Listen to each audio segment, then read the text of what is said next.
बैठल मन एक बात बता दी के करे बिना का नहीं अच्छा लगत, के करे बिना का नीक ना लगत। तनी सुने लाइन के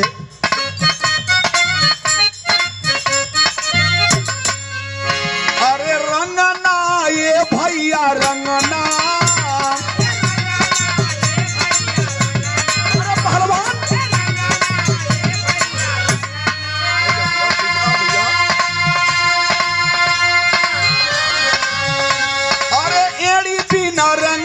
कलाई बिना, हाँ हाँ एड़ी बिना रंगना कलाई बिना कंगना भौजी बिना अंगना सोहत नहीं थे।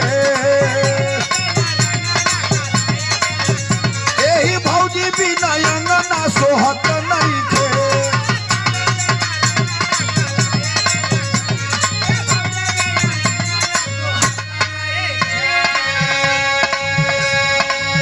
एड़ी बिना रंगना कलाई बिना कंगना और भौजी के बिना अंगना सुहाग नहीं थे।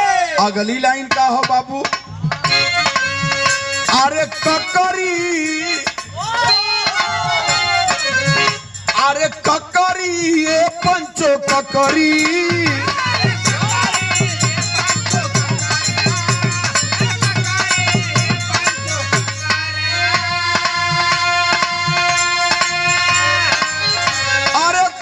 बिना ककरी गलेरिया बिना, हाँ कोई बिना ककरी गलेरिया बिना बकरी अरे माठी बिना मछली मरत नहीं थे। अरे माठी बिना मछली मरत नहीं थे।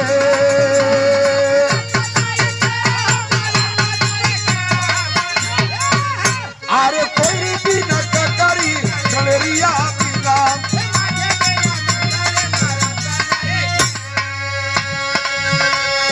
बिना ककरी गणरिया